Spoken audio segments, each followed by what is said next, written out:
மத்தேயு அதிகாரம் 5. அங்கு கூட்டமாயிருந்த மக்களை பார்த்த இயேசு ஒரு குன்றின் மீது சென்று அமர்ந்தார். அவரது சீஷர்கள் அவரிடம் வந்தார்கள். இயேசு மக்களுக்கு கீழ்க்கண்டவாறு போதனை செய்தார். ஆவியில் எளிமை கொண்ட மனிதர்கள் ஆசீர்வதிக்கப்பட்டவர்கள், பரலோக ராஜ்யம் அவர்களுக்குரியது. இம்மையில் துக்கமடைந்த மனிதர்கள் ஆசீர்வதிக்கப்பட்டவர்கள், தேவன் அவர்களை தேற்றுவார். பணிவுடையவர்கள் ஆசீர்வதிக்கப்பட்டவர்கள், தேவன் வாக்களித்த இடத்தை அவர்கள் பெறுவார்கள். மற்ற எதை காட்டிலும் நீதியான செயல்களை செய்ய விரும்புகிறவர்கள் ஆசீர்வதிக்கப்பட்டவர்கள். அவர்களுக்கு முழு திருப்தியை தேவன் அளிப்பார். மற்றவர்களுக்கு கருணை காட்டுகிறவர்கள் ஆசீர்வதிக்கப்பட்டவர்கள், அவர்களுக்கு கருணை காட்டப்படும். தூய்மையான எண்ணமுடையவர்கள் ஆசீர்வதிக்கப்பட்டவர்கள், அவர்கள் தேவனின் அருகாமையில் இருப்பவர்கள்.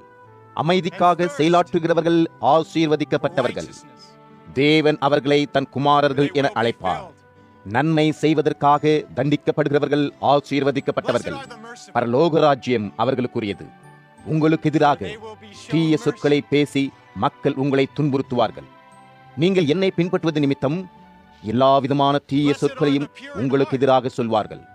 ஆனால் மக்கள் உங்களுக்கு அவற்றை செய்யும் பொழுது நீங்கள் ஆசீர்வதிக்கப்பட்டவர்கள். அதற்காக மகிழ்ச்சி அடையுங்கள். தேவனுடைய மகத்தான வெகுமதி உங்களுக்கு காத்திருக்கிறது. உங்களுக்கு முன்பு வாழ்ந்த தீர்க்கதரிசிகளுக்கும் மக்கள் அதே விதமான தீமைகளை செய்தார்கள். பூமிக்கு நீங்கள் உப்பாக இருக்கிறீர்கள். தன் சுவையை உப்பு இழந்தால் மீண்டும் அதை உப்பாக மாற்றவோ வேறு எதற்கும் பயன்படுத்தவோ முடியாது. அது தெருவில் எரியப்பட்டு மக்களால் மிதிக்கப்படும். உலகுக்கு ஒளி தரும் விளக்கு நீங்களே. ஒரு குன்றின் மேல் அமைந்த பட்டணம் மறைந்திருக்க முடியாது. மக்கள் எரிகின்ற விளக்கை குடத்தின் கீழ் வைத்து மறைப்பதில்லை, மாறாக அதை மக்கள் விளக்கு தண்டின் மீது வைக்கிறார்கள். அப்பொழுது தான் விளக்கு வீட்டிலுள்ள அனைவருக்கும் வெளிச்சம் தருகிறது. அதுபோலவே நீங்களும் மற்ற மனிதர்களுக்கு விளக்காக விளங்க வேண்டும்.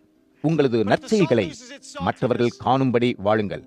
பரலோகத்தில் இருக்கும் உங்கள் பிதாவை மக்கள் புகழ்ந்து பேசுமாறு நீங்கள் வாழுங்கள். மோசேயின் சட்டங்களையோ அல்லது தீர்க்கதரிசிகளின் போதனைகளையோ அளிப்பதற்காக நான் வந்துள்ளதாக நினைக்காதீர்கள். அவர்களது போதனைகளை அளிப்பதற்காக நான் வரவில்லை. அவர்களின் போதனைகளின் முழு பொருளையும் நிறைவேற்றவே வந்துள்ளேன். நான் உங்களுக்கு உண்மையை கூறுகிறேன். வானமும் பூமியும் உள்ள வரைக்கும் கட்டளைகளில் எதுவும் மறையாது. அனைத்தும் நிறைவேறுகிற வரைக்கும் கட்டளைகளின் ஒரு சிறு எழுத்தோ அல்லது ஒரு சிறு எழுத்தின் பகுதியோ கூட மறையாது. ஒருவன் ஒவ்வொரு கட்டளையையும் கடைபிடிக்க வேண்டும். சிறியதாக தோன்றும் கட்டளையை கூட கடைபிடிக்க வேண்டும். கட்டளைகளில் ஏதேனும் ஒன்றை தான் கடைபிடிக்காமலும் மற்றவர்களையும் அதை கடைபிடிக்க வேண்டாம் என்றும் கூறுகிறவன் பரலோக ராஜ்யத்தில் கடைசி ஆளாயிருப்பான். ஆனால் கட்டளைகளை கடைபிடித்து மற்றவர்களையும் கடைபிடிக்க சொல்லுகிறவன் பரலோக ராஜ்யத்தில் மகத்தான இடத்தை பெறுவான். சட்டங்களை போதிக்கிறவர்களை விடவும் பரிசேயர்களை விடவும் நீங்கள் சிறப்பாக செயல்பட வேண்டும் என்று உங்களுக்கு சொல்லுகிறேன். அவர்களை விடவும் சிறப்பாக செயல்படாவிட்டால் நீங்கள் பரலோக ராஜ்யத்தில் நுழைய மாட்டீர்கள். எவரையும் கொல்லாதே, கொலை செய்கிறவன் தண்டிக்கப்படுவான் என்று வெகு காலத்திற்கு முன்னரே நமது மக்களுக்கு சொல்லப்பட்டிருப்பதை அறிவீர்கள். ஆனால் நான் உங்களுக்கு சொல்கிறேன், யாரிடமும் கோபம் கொள்ளாதீர்கள். அனைவரும் உங்கள் சகோதரர்களே. நீங்கள் மற்றவர்களிடம் கோபம் கொண்டால் நீங்கள் நியாயம் தீர்க்கப்படுவீர்கள்.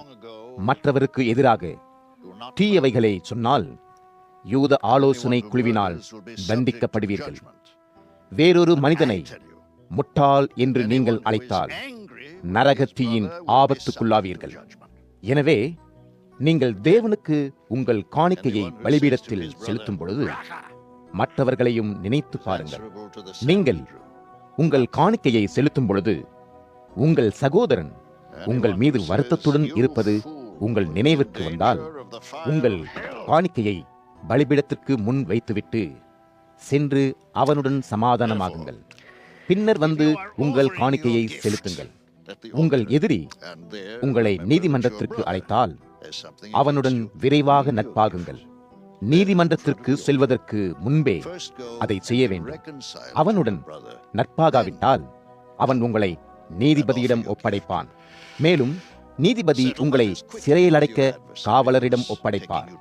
நான் சொல்லுகிறேன், நீங்கள் கொடுக்க வேண்டியது அனைத்தையும் கொடுத்து தீர்க்கிற வரையிலும் உங்களால் அந்த சிறையை விட்டு மீள முடியாது. பிறன் மனைவியுடன் உறவு கொள்ளும் பாவத்தை செய்யாதே என்று கூறப்பட்டுள்ளதை நீங்கள் அறிவீர்கள். ஆனால் நான் சொல்கிறேன், ஒரு பெண்ணை காமக்கண் கொண்டு நோக்கி அவளுடன் உடலுறவு கொள்ள விரும்பினாலே அவன் அவளுடன் விபச்சாரம் செய்தவனாகிறான்.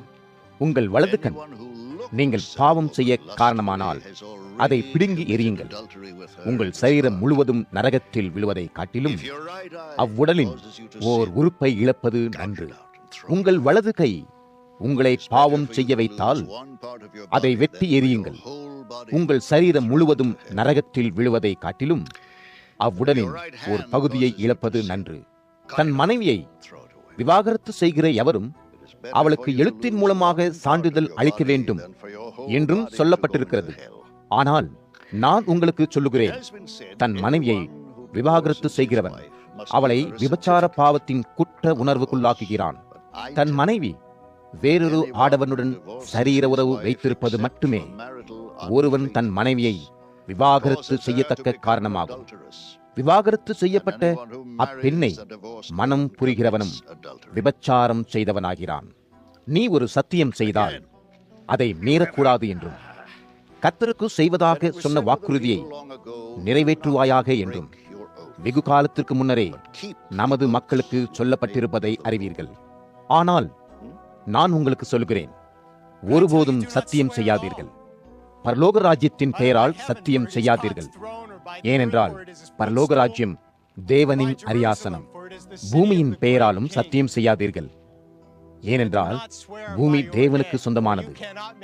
எருசலேம் நகரத்தின் பெயராலும் சத்தியம் செய்யாதீர்கள். ஏனென்றால் எருசலேம் மகாராஜாவின் நகரம். உங்கள் தலை மீதும் சத்தியம் செய்யாதீர்கள். உங்கள் தலையின் ஒரு முடியை கூட உங்களால் வெள்ளையாக்கவோ கருப்பாக்கவோ இயலாது. ஆம் அல்லது இல்லை என்று மட்டுமே கூறுங்கள். ஆம் அல்லது இல்லை என்பதற்கு மேலாக ஏதும் நீங்கள் கூறினால் அது பொல்லாங்கனாகிய பிசாசின் வார்த்தைகளாயிருக்கும். கண்ணுக்கு கண் பல்லுக்கு பல் என்று கூறப்படுவதை நீங்கள் அறிவீர்கள். ஆனால் நான் உங்களுக்கு சொல்கிறேன், தீயவனை எதிர்க்காதீர்கள். ஒருவன் உங்கள் வலது கன்னத்தில் அறைந்தால் அவனுக்கு உங்கள் மறு கன்னத்தையும் காட்டுங்கள். உங்கள் மேலாடைக்காக ஒருவன் உங்கள் மீது வழக்கு தொடர்ந்தால் அவனுக்கு உங்கள் சட்டையையும் கொடுத்து விடுங்கள். ஒரு படை வீரன் உங்களை 1 மைல் தூரம் நடக்க வற்புறுத்தினால் நீங்கள் அவனுடன் 2 மைல் தூரம் நடந்து செல்லுங்கள். ஒருவன் உங்களிடம் எதையேனும் கேட்டால் அவனுக்கு அதை கொடுத்து விடுங்கள். உங்களிடமிருந்து கடன் கேட்கிறவனுக்கு கொடுப்பதற்கு மறுக்காதீர்கள். உன் சிநேகிதனை நேசி, உன் பகைவனை வெறு என்று கூறப்பட்டுள்ளதை நீங்கள் அறிவீர்கள். ஆனால் நான் உங்களுக்கு சொல்கிறேன், உங்கள் பகைவர்களையும் நேசியுங்கள். உங்களுக்கு தீமை செய்கிறவர்களுக்காக ஜெபியுங்கள். நீங்கள் இதை செய்தால் பரலோகத்தில் இருக்கும் உங்கள் பிதாவுக்கு உண்மையான குமாரர்களாவீர்கள். உங்கள் பிதாவானவர் நல்லவர்களுக்கும் தீயவர்களுக்கும் சூரியனை உதிக்க செய்கிறார். உங்கள் பிதாவானவர் நன்மை செய்பவர்களுக்கும் தீமை செய்பவர்களுக்கும் மழையை அனுப்புகிறார். உங்களை நேசிக்கிறவர்களை மட்டுமே நீங்கள் நேசித்தால் உங்களுக்கு எந்த வெகுமதியும் கிடைக்காது. வரி வசூலிப்பவர்கள் கூட அப்படி செய்கிறார்கள். உங்கள் நண்பர்களுடன் மட்டுமே நீங்கள் இனிமையுடன் பழகினால் மற்றவர்களை விட நீங்கள் எவ்வகையிலும் சிறந்தவர்கள் அல்ல. தேவனை மறுக்கிறவர்கள் கூட தங்கள் நண்பர்களுக்கு இனிமையானவராய் இருக்கிறார்கள். பரலோகத்தில் இருக்கும் உங்கள் பிதா மிகச்சிறந்த நற்குணங்கள் கொண்ட பூர்ணராயிருப்பது போல நீங்களும் பூர்ணராக இருக்க வேண்டும். மத்தேயு அதிகாரம் 6. நீங்கள் நற்செயல்களை செய்யும் பொழுது அவற்றை மக்களின் முன்னிலையில் செய்யாதபடி எச்சரிக்கையுடன் இருங்கள். மக்கள் காண வேண்டும் என்பதற்காக அவற்றை செய்யாதீர்கள். நீங்கள் அவ்வாறு செய்தால் பரலோகத்தில் இருக்கும் உங்கள் பிதாவிடமிருந்து எந்த வெகுமதியும் கிடைக்காது. நீங்கள் ஏழை மக்களுக்கு உதவும் பொழுது நீங்கள் உதவுவதை விளம்பரம் செய்யாதீர்கள். நல்லவர்களைப் போல நடிக்கும் மனிதர்களைப் போல் நீங்கள் செய்யாதீர்கள். அப்படிப்பட்டவர்கள் தாங்கள் பிறருக்கு உதவுவதற்கு முன்னர் குழல் ஊதி அறிவிப்பார்கள். அவர்கள் யூத ஆலயங்களிலும் தெருக்களிலும் அவ்வாறு செய்கிறார்கள். அவர்கள் மற்றவர்கள் தங்களை மதிக்க வேண்டும் என விரும்புகிறார்கள். எனவே நீங்கள் ஏழை மக்களுக்கு உதவும் பொழுது மிக ரகசியமாக உதவுங்கள். மற்றவர் எவரும் அறியாதவாறு உதவுங்கள். உங்கள் உதவி ரகசியமாக செய்யப்பட வேண்டும். உங்கள் பிதாவாகிய தேவன் ரகசியமாக செய்யப்படும் செயல்களையும் காண வல்லவர். எனவே அவர் உங்களுக்கு வெகுமதி அளிப்பார். நீங்கள் பிரார்த்தனை செய்யும் பொழுது நல்லவர்களைப் போல நடிக்கும் தீயவர்களைப் போல நடக்காதீர்கள். போலியான மனிதர்கள் ஜெப ஆலயங்களிலும் திருமுனைகளிலும் நின்று உரத்த குரலில் பிரார்த்தனை செய்ய விரும்புகிறார்கள். தாம் பிரார்த்தனை செய்வதை மற்றவர்கள் காண அவர்கள் விரும்புகிறார்கள். நான் உங்களுக்கு உண்மையை சொல்கிறேன், அவர்கள் ஏற்கனவே அதற்குரிய பலனை அடைந்து விட்டார்கள். நீங்கள் பிரார்த்திக்கும் பொழுது உங்கள் அறைக்கு சென்று கதவை மூடிவிட வேண்டும். பின்னர் உங்கள் கண்களுக்கு புலப்படாத உங்கள் பிதாவிடம் பிரார்த்தியுங்கள். இரகசியமாக செய்யப்படும் செயல்களையும் காண வல்லவர் உங்கள் தந்தை. அவர் உங்களுக்கு வெகுமதி அளிப்பார். நீங்கள் பிரார்த்திக்கும் பொழுது தேவனை அறியாதவர்களைப் போல நடந்து கொள்ளாதீர்கள். பொருளற்ற வார்த்தைகளை அவர்கள் தொடர்ந்து கூறுகிறார்கள். அவ்வாறு பிரார்த்திக்காதீர்கள். பலவற்றையும் அவர்கள் சொல்வதனால் தேவன் அவர்களை கவனிப்பார் என்று அவர்கள் நினைக்கிறார்கள். அவர்களைப் போல இருக்காதீர்கள். உங்கள் பிதா நீங்கள் கேட்பதற்கு முன்னரே உங்களின் தேவைகளை அறிவார். நீங்கள் பிரார்த்திக்கும் பொழுது கீழ்க்கண்டவாறு பிரார்த்திக்க வேண்டும். பரலோகத்தில் இருக்கும் எங்கள் பிதாவே, உமது பெயர் என்றென்றும் புனிதமாயிருக்க பிரார்த்திக்கிறோம். உமது ராஜ்யம் வரவும், பரலோகத்தில் உள்ளது போலவே பூமியிலும் நீர் விரும்பியவை செய்யப்படவும் பிரார்த்திக்கிறோம். ஒவ்வொரு நாளும் எங்களுக்கு தேவையான உணவை எங்களுக்கு அளிப்பீராக. மற்றவர் செய்த தீமைகளை நாங்கள் மன்னித்தது போலவே எங்கள் குற்றங்களையும் மன்னியும். எங்களை சோதனைக்கு உட்பட பண்ணாமல் பிசாசினிடமிருந்து காப்பாற்றும். நீங்கள் மற்றவர் செய்யும் தீயவைகளை மன்னித்தால் பரலோகத்தில் இருக்கும் உங்கள் பிதாவானவரும் உங்கள் தீய செயல்களையும் மன்னிப்பார். ஆனால் மற்றவர்கள் உங்களுக்கு செய்யும் தீமைகளை நீங்கள் மன்னிக்காவிட்டால் பரலோகத்தில் இருக்கும் உங்கள் பிதாவும் நீங்கள் மற்றவர்களுக்கு செய்யும் தீமைகளை மன்னிக்க மாட்டார். நீங்கள் உபவாசம் இருக்கும் பொழுது சோகமாக காட்சி அளிக்காதீர்கள். மாயக்காரர்கள் மட்டுமே அவ்வாறு செய்கிறார்கள். நீங்களும் அவர்களைப் போல நடிக்காதீர்கள். தாங்கள் உபவாசம் இருப்பதை மற்றவர்கள் காண்பதற்காக தங்கள் முகத்தை வினோதமாக வைத்துக் கொள்கிறார்கள். அவர்கள் தங்கள் முழு பலனை அடைந்து விட்டார்கள். எனவே நீங்கள் உபவாசம் இருக்கும் பொழுது மகிழ்ச்சியாக காணப்படுங்கள்.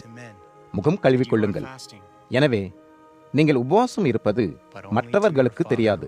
ஆனால் நீங்கள் காண முடியாத உங்கள் பிதாவானவர் உங்களை காண்பார். உங்கள் பிதாவானவர் இரகசியமாக செய்யப்படும் செயல்களையும் காண வல்லவர். மேலும் அவர் உங்களுக்கு வெகுமதி அளிப்பார். உங்களுக்காக இப்பூமியில் செல்வம் சேர்த்து வைக்காதீர்கள். பூச்சிகளாலும் துருவாலும் பூமியிலுள்ள செல்வம் அழியும். மேலும் திருடர்கள் உங்கள் வீட்டை உடைத்து உங்கள் செல்வங்களை கொள்ளையடித்து போவார்கள்.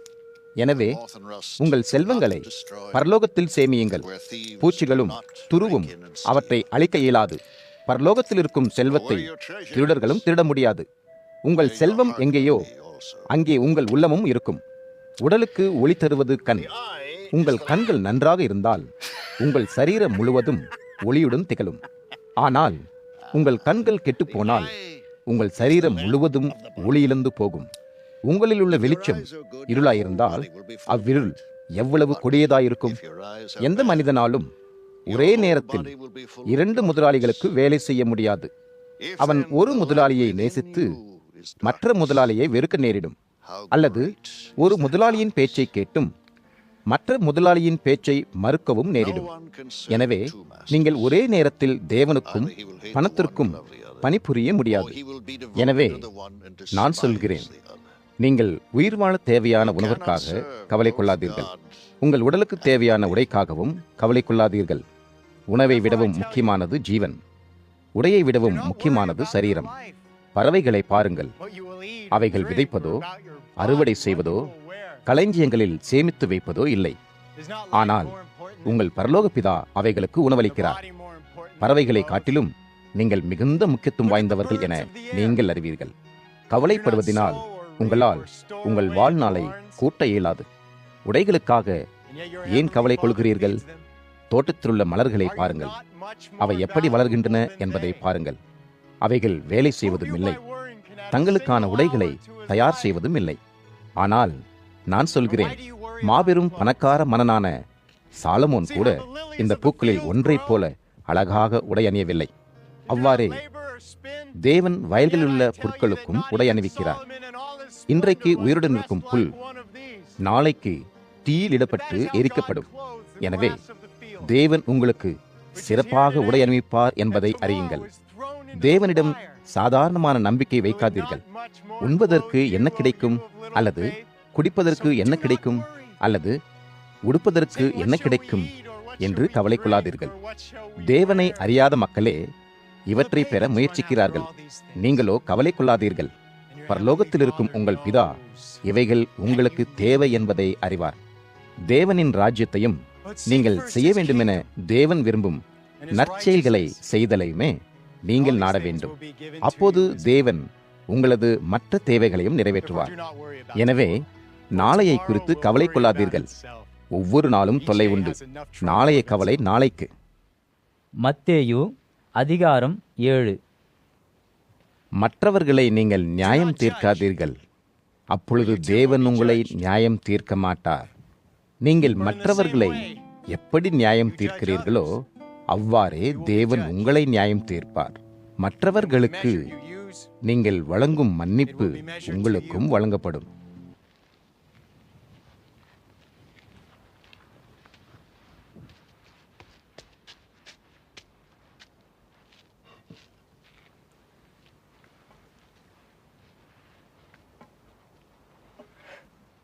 உங்கள் கண்ணில் இருக்கும் மரத்துண்டினை கவனிக்காது உங்கள் சகோதரனின் கண்ணிலுள்ள தூசியை காண்கிறீர்கள். அது ஏன்? உன் கண்ணிலிருந்து தூசியை நான் அகற்றிவிடுகிறேன் என்று ஏன் உங்கள் சகோதரனிடம் சொல்கிறீர்கள்? உங்களை முதலில் கவனியுங்கள். உங்கள் கண்ணில் இன்னமும் பெரிய மரத்துண்டு உள்ளது.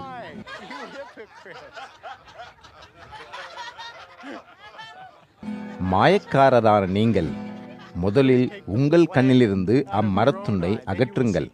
பின்னரே உங்கள் சகோதரனின் கண்ணிலிருந்து தூசியை அகற்ற முன்வாருங்கள். புனிதமானவற்றை நாய்களுக்கு கொடுக்காதீர்கள், அவை திரும்பி உங்களை துன்புறுத்தவே செய்யும். முத்துக்களை பன்றிகளின் முன் போடாதீர்கள். நீங்கள் அப்படி செய்தால் அவைகள் முத்துக்களை காலால் மிதித்து சேதப்படுத்தும்.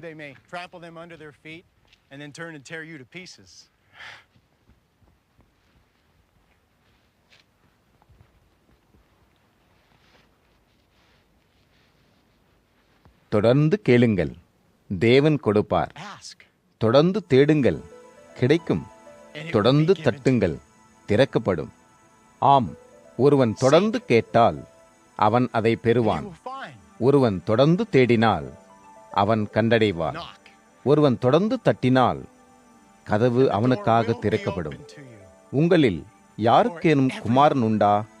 உங்கள் குமாரன் அப்பத்தை கேட்டால் அவனுக்கு கல்லை தருவீர்களா?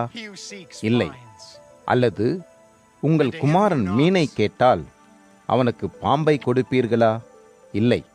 நீங்கள் தேவனைப் போல அல்லாமல் பொல்லாதவர்களாய் இருக்கும் உங்களுக்கே குழந்தைகளுக்கு நற்பொருட்களை தர தெரியும் போது பரலோகத்திலிருக்கும் உங்கள் பிதாவும் தம்மிடம் கேட்கிறவர்களுக்கு நன்மையானவற்றை கொடுப்பார் அன்றோ? மற்றவர்கள் உங்களுக்கு எதை செய்ய வேண்டுமென்று நீங்கள் விரும்புகிறீர்களோ அதையே மற்றவர்களுக்கு நீங்கள் செய்யுங்கள். இதுவே மோசேயின் கட்டளை மற்றும் தீர்க்கதரிசிகளின் போதனைகளின் பொருளுமாகும். பரலோகத்திற்கு செல்லும் குறுகிய வாசலுக்குள் நுழையுங்கள். நரகத்திற்கு செல்லும் பாதையோ எளிமையானது, ஏனெனில் நரகத்தின் வாசல் அகன்றது, பலர் அதில் நுழைகிறார்கள். ஆனால் மெய்யான வாழ்விற்கான வாசல் மிகவும் குறுகியது. மெய்யான வாழ்விற்கு கொண்டு செல்லும் பாதையோ கடினமானது, மிக சிலரே அப்பாதையை கண்டடைகிறார்கள். போலி தீர்க்கதரிசிகளிடம் எச்சரிக்கையாயிருங்கள். உங்களிடம் வரும் போலி தீர்க்கதரிசிகள் செம்மறி ஆட்டை போல இனிமையானவர்களாய் காணப்படுவார்கள். ஆனால் உண்மையில் அவர்கள் ஓநாய்களைப் போல அபாயமானவர்கள். அவர்களது செயல்களிலிருந்து நீங்கள் அவர்களை கண்டு கொள்ளலாம். எவ்வாறு திராட்சை பழம் முட்புதரிலும் அத்திப்பழம் முட்செடிகளிலும் காய்ப்பதில்லையோ அவ்வாறே நல்லவை தீய மனிதர்களிடமிருந்து வருவதில்லை. அதுபோலவே ஒவ்வொரு நல்ல மரமும் நல்ல கனிகளை கொடுக்கும். தீய மரங்கள் தீய பழங்களையே கொடுக்கும். அதுபோலவே நல்ல மரம் தீய கனியை தர முடியாது, கெட்ட மரம் நல்ல கனியை தர முடியாது. நல்ல கனிகளை தராத மரங்கள் வெட்டப்பட்டு நெருப்பில் வீசப்படும். போலியான மனிதர்களை அவர்களின் செயல்களிலிருந்து நீங்கள் அறியலாம். என்னை தம் கர்த்தர் என்று கூறும் எல்லோரும் பரலோகத்திற்குள் நுழைய முடியாது. பரலோகத்தில் உள்ள என் பிதா விரும்பும் செயல்களை செய்கிறவர்கள் மட்டுமே பரலோக ராஜ்யத்தில் நுழைய முடியும். இறுதி நாளன்று பலர் என்னிடம், நீரே எங்கள் கர்த்தர், உம்மை போற்றினோம், அசுத்தாவிகளை உம் பெயரால் விரட்டினோம், அற்புதங்கள் பல செய்தோம் என்று கூறுவார்கள். அவர்களிடம் நான், என்னை விட்டு விலகுங்கள், தவறு செய்தவர்கள் நீங்கள், உங்களை எனக்கு தெரியாது என்று வெளிப்படையாகவே சொல்வேன். என் போதனைகளை கேட்டு அதன்படி நடக்கிற எவனும் புத்தியுள்ளவன் ஆவான். புத்தியுள்ள மனிதன் தன் வீட்டை பாறையின் மேல் கட்டினான். கனமழை பெய்து வெள்ளம் பெருக்கெடுத்தது, காற்று வீசி வீட்டை தாக்கியது. பாறையின் மேல் கட்டப்பட்டதால் அந்த வீடு இடிந்து விழவில்லை. என் போதனைகளை கேட்டுவிட்டு அதன்படி நடக்காதவர்கள் புத்தியற்ற மனிதர்களை போன்றவர்கள். புத்தியற்ற மனிதன் மணல் மீது தன் வீட்டை கட்டினான். கனமழை பெய்தது, வெள்ளம் பெருக்கெடுத்தது, காற்று வீசி வீட்டை தாக்கியது, பலத்த ஓசையுடன் வீடு இடிந்து விழுந்தது.